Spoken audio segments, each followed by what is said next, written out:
Welcome to Carbon Compass by Brundtland, where we explore meaningful conversations around driving South Africa toward a more sustainable future. This podcast is brought to you by Brundtland, where we use our in-house expertise to break down complex climate and sustainability topics in a way that is accessible and actionable. Brundtland is a purpose-built consultancy committed to empowering people to create a sustainable planet. We help key stakeholders navigate the complexities of a carbon-constrained world while balancing the needs of today with the ability of future generations to meet their needs in a responsible and equitable manner. Having successfully issued and commercialized over 7.5 million carbon credits across various sectors and technologies, Brundtland has established itself as a leading carbon revenue generation partner in Southern Africa. Today we're doing things a little differently for a very special episode. We have the privilege of interviewing one of our clients, TransEnergy Global, a company committed to accelerating the energy transition and creating a sustainable, thriving planet for future generations. In this episode, we will explore their story, their perspective on the just energy transition, their journey towards carbon credits commercialization, and finally, their role in the exciting Global Citizen Now event that will happen on African soil for the very first time. We have the Brundtland team that has been working with TransEnergy, Jan Willem, Maddie, and myself, Dumo, and we are joined today by Duncan Ward and Brad Moreland, the co-founders and managing directors of TransEnergy. Duncan Ward is a globally recognized social entrepreneur and innovator with more than 25 years of experience across corporate leadership and mission-driven ventures. Before transitioning into entrepreneurship, he held several corporate management roles that shaped his strategic and business approach. Duncan has since founded and led multiple organizations focused on carbon credits, circular economy solutions, and large-scale community development, delivering award-winning social impact programs that have reached tens of thousands of beneficiaries in developing countries. Brad Moreland brings over 25 years of experience across global finance and venture building. He held senior roles in international banking before transitioning into entrepreneurship, where he has spent the past decade building and investing in businesses across sustainability, carbon markets, and large-scale project development. Brad combines deep financial expertise with a strong record of mobilizing capital for high-impact climate and infrastructure initiatives. Thanks again to our guests, and I will now hand over to Maddie to kick us off this exciting conversation. Thanks, Dumo. Before we get into the podcast, we would like to understand who TransEnergy is, in the words of its founders, and what inspired the work that they are doing. So, Brad, could you please tell us a little bit about TransEnergy's story and how the company was founded? First of all, thank you very much, everyone. Duncan and I are really pleased to be here, and thank you for this opportunity on the podcast. Really exciting. Thank you for the question. So first of all, Duncan and I had established and were running a circular and sustainable business in Indonesia that was building schools, homes and toilets out of recycled plastic. We had established that business, and while we were running the business, we were looking at the concept of plastic credits and carbon credits when we met another gentleman who asked us to explore the idea of coal mines and coal abatement in the carbon credit sector. We then decided to take a look at this as a unique business opportunity, identified that this was something that we think could be viable and could contribute to the just energy transition. And so we handed the business that is still running today in Indonesia, and we handed over to local management, and we turned our attention into establishing what is now TransEnergy Global. Awesome. So if you have a look at TransEnergy's website, you can see something called Project Mzansi. Could you maybe provide some more insight into what that project is and what the goal of a project like that is? Maybe Duncan, if you could answer that one. Yes, sure, of course. And from my side, thank you very much for having me on the podcast. Really appreciate it. Project Mzansi is our first project in South Africa, where we are looking at an asset, a coal reserve asset in Limpopo region. And the intent there is acquiring the land and the mineral rights, and then being able to lock that asset up for 100 years so that it can't be mined. The intent then is for the coal that we are keeping in the ground. There's normally 1 ton of coal equating to roughly about 2 tons of carbon that would have been emitted that we're avoiding. And then we intend to sell that as energy transition carbon credits.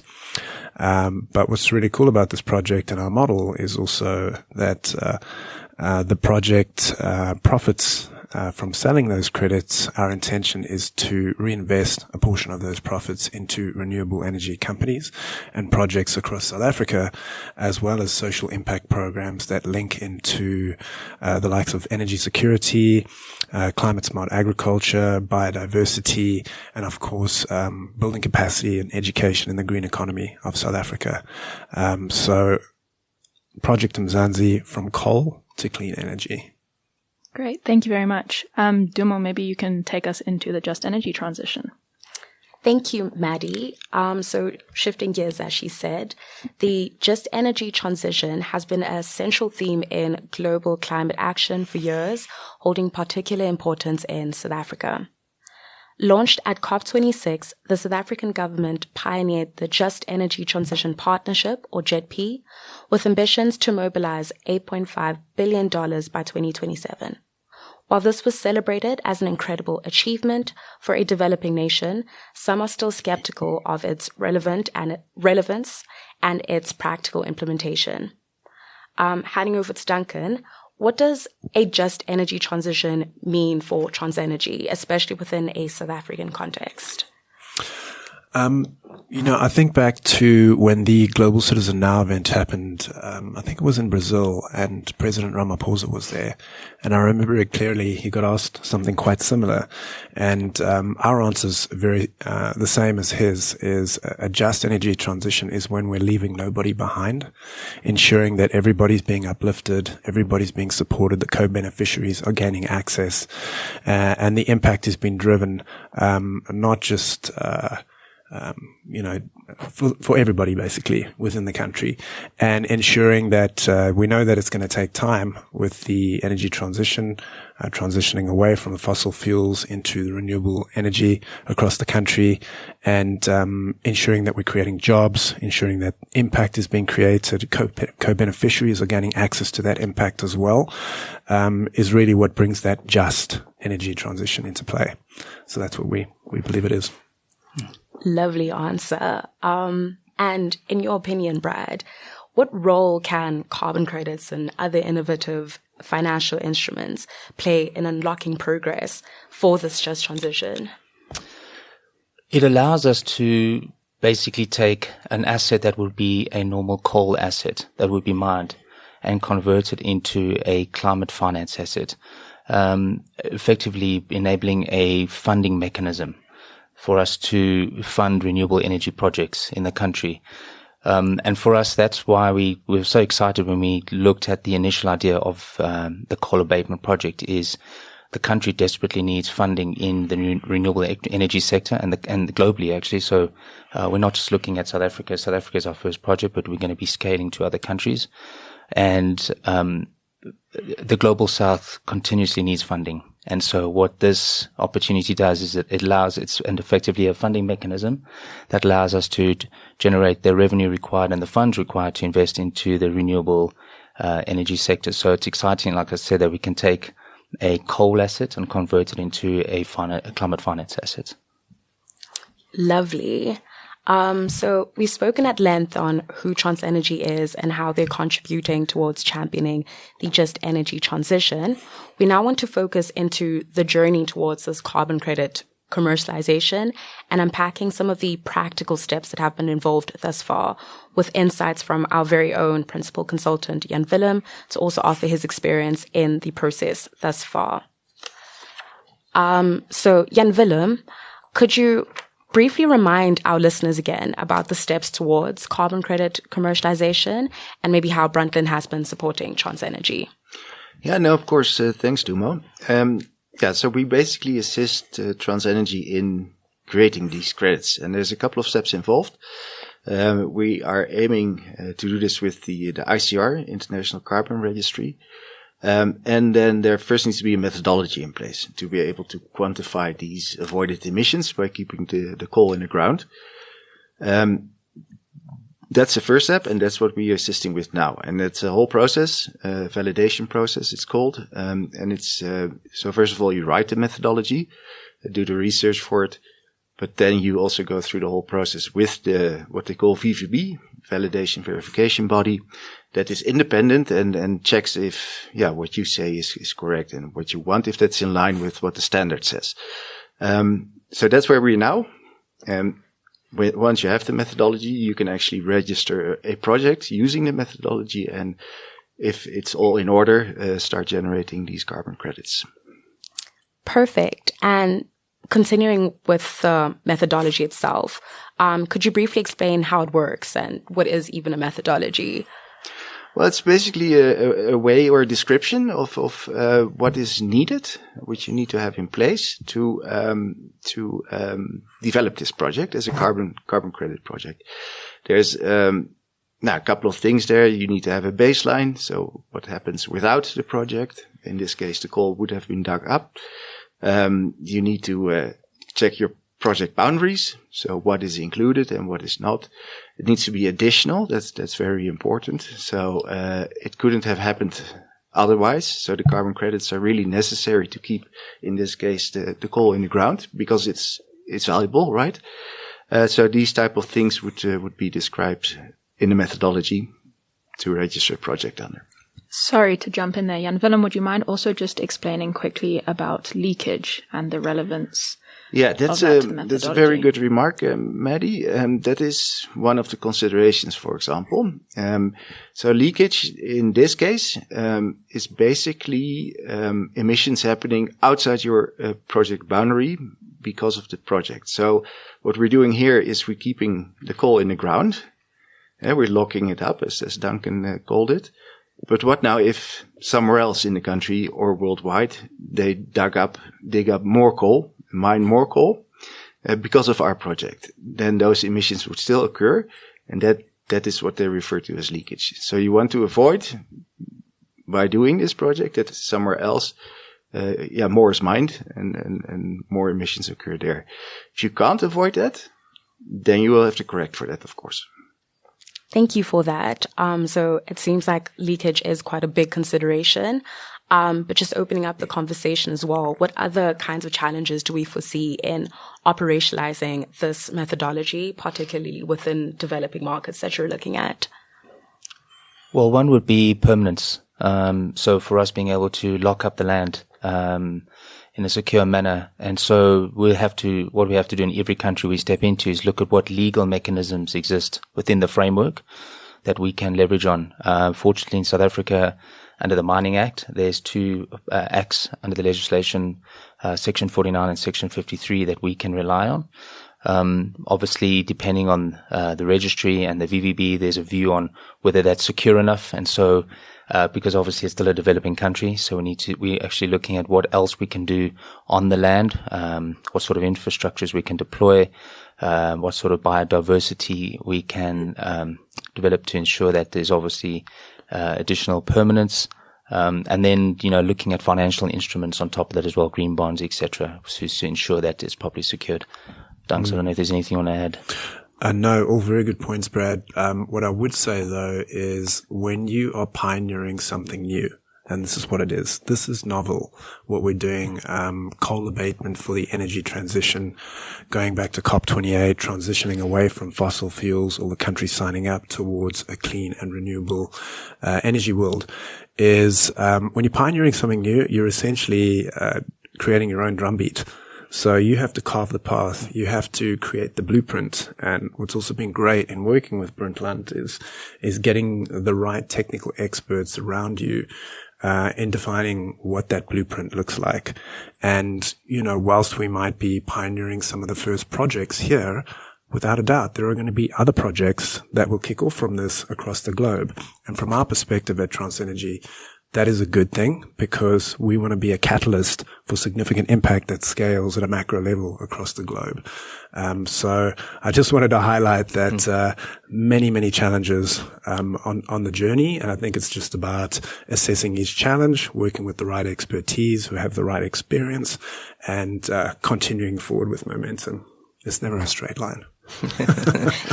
As we've definitely seen through this journey already. Yes. I think you've already touched on some of the key takeaways from the journey thus far, but wondering if there's anything else that you'd like to leave with project developers specifically who have similar aspirations to you in terms of, pioneering something that's first of its kind, especially that's not been done before, especially coal abatement. But yeah. Gosh, for other budding entrepreneurs out there, and Brad and myself are entrepreneurs, we've built impact businesses. We've also built charities, is hustle, is keep hustling, stay focused on your vision, stay focused on your mission, and ensure that you continue with a lot of strong grit, because you're going to have many days where you're going to feel this isn't going to work out. Learn from everything that's coming towards you. And even, as I said, it's not a straight path to get to the destination, is ensuring that you're also surrounding yourself with a good team, with good people to support you, good mentors, setting up a good advisory board with experts in various different fields. And, we've done that at TransEnergy. So it hasn't just really been, Duncan and Brad moving forward with grit.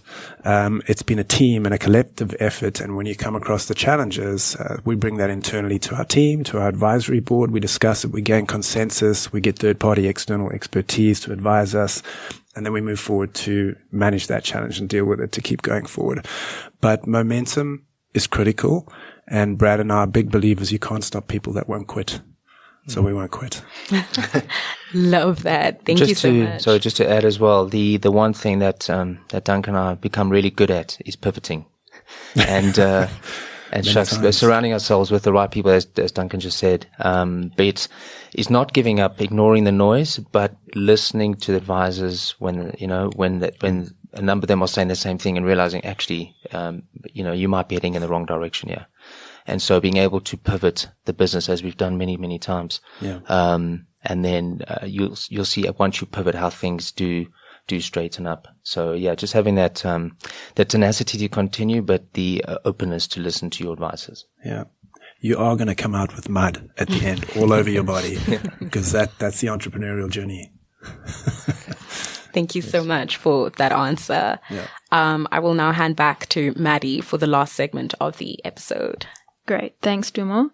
Lastly, as South Africa prepares for G20, Johannesburg will be hosting the Global Citizen Now Summit, the first to be held in Africa. But Duncan, for our audience, could you explain a little more about what the Global Citizen Now event is and what TransEnergy's role is in the event? Of course, yeah. Global Citizen is an incredibly powerful and inspiring organization. The Global Citizen Now event is, Global Citizen's flagship action summit that's designed to bring together world leaders, CEOs, artists, philanthropists, and activists to announce concrete commitments that accelerate progress on the world's biggest challenges. So, for example, in Johannesburg now, Global Citizen Now, the campaign is all about scaling up renewables across Africa. TransEnergy Global is very, very proud to be a major partner with Global Citizen. And our role is we see ourselves as a small part of a very big ecosystem that is trying to drive change in accelerating the energy transition. So for the work that we're doing, whilst keeping coal in the ground, developing energy transition credits, selling those credits, and then a large portion of profits being reinvested into renewables, that transition from coal to clean energy is our role. But just on Global Citizen, just in general, extraordinary team of people and the events that they host across the globe, bringing in, working collectively with governments and, statesmen and senior officials is, I always come back to, and I've spoken to Michael Sheldrick, who's one of their co-founders about this, that they are a major megaphone for global impact and the campaigns they're running. They just had the one in Amazon right now, to protect the Amazon. So I really applaud them, and we're really humbled to be partnered with them for this event in Johannesburg, which is a very important one for the continent. Awesome. And maybe for both of you now, How do you think that these platforms like Global Citizen Now support initiatives like climate action and the just energy transition? And I know we've discuss this amongst ourselves, but maybe for our listeners, you can share your exciting news that you plan to announce at the event. Ooh, a sneak preview. Well, Global Citizen Now events are great for live pledge announcements from countries, from companies making commitments towards climate finance, energy access, food security, high-level global leaders, speakers and attendees. And of course, immediate media amplification of what we're trying to do. So for TEG, we're very proud that probably at the latter part of the event, we'll be making a significant announcement. It's actually the first time globally this is being done, and I'll explain why we're doing it. But we are making a pledge to South Africa's NDC, National Determined Contributions, with their climate ambitions, 20 million carbon credits, future verified carbon credits. It's a significant amount, but our view and our model is that, South Africa first. We're also doing work in Indonesia next, potentially Australia. Is wherever we go, wherever we work, is we can create impact. Yes, we can sell carbon credits and develop carbon credits, but it's also important to contribute. Contribute to those countries, contribute towards their NDCs, and we believe that this is a good example of good corporate leadership and just another way, innovative way, where you can unify and bring closer together public and private partnerships and support these countries. Some might disagree with what we're doing, but we see it as an opportunity when you've got high volume credits to be able to utilize those for the greater good and support the countries on their journey. Awesome. I think it's very exciting, and I think everyone will be very happy to hear that when you stand up on stage. Brad, is there anything that you'd like to add? I think Dunk's covered it pretty well. He, just repeating what he said earlier with conversation with Michael Sheldrick, is that Global Citizen is a megaphone. And so rather than us doing a press release, being able to announce a pledge on a platform like this, while everybody else is making their own pledges and contributions globally, I think this adds weight and then it also drives some excitement. People see, actually, this is something else that can be done, and can we replicate this? Because like Dunks just said, while this is the first time in the world that this is happening, the first of its kind, we're hoping that others will replicate this model and add to the NDC. So thanks. Awesome. And maybe just a last question on this for either of you. What do you think the desired outcome for a forum like this is? What do you want people to take away from it? Just similar to what I said before, being able to see what everybody else is doing and realizing actually, together we can make a difference. So being able to go back to their home countries or back to their home governments, corporates and sitting down and realizing actually this is what everybody else is doing. How can we play a part in driving the energy transition and climate change? Awesome. Building up the momentum. Yeah, just in support of what Brad's saying there, we're at such a pivotal time with our planet, and some might say, you got to, keep the emotions separate. I'm an emotional guy. We are facing significant issues across the world at the moment. I've traveled all over the world. I live in Spain. I've seen significant floodings happening there. We've traveled to Pakistan and we've seen major floods over there. We're seeing what's happened across Africa. There is a significant shift going on in our world at the moment. I'm a father. I've got 2 daughters growing up. I'm worried about them. And for us, this is our contribution, and this platform and scaling up renewables and speeding and accelerating up this energy transition is important for people and planet. And we've got one planet, and I just want to say that because I think it is critical. And we see what's happening with the ice sheets and the ocean and the temperatures. We've got a major challenge in front of us. But what's really cool is that as humans, we're highly innovative and we can come up with great ideas and great new technologies, and we can tackle this. And I believe we are going to.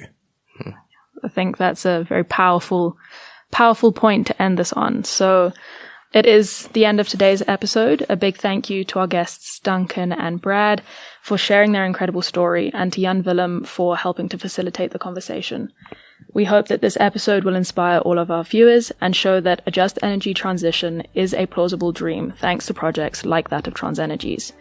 As always, please leave a 5-star rating on the episode if you enjoyed it, follow us on LinkedIn for notifications about upcoming episodes, and send us any feedback and or questions you may have. Please make sure to follow TransEnergy on LinkedIn should you want to find out more about their work or the methodology, and be on the lookout for the start of public consultation for the methodology. Thank you for listening, and catch you next time.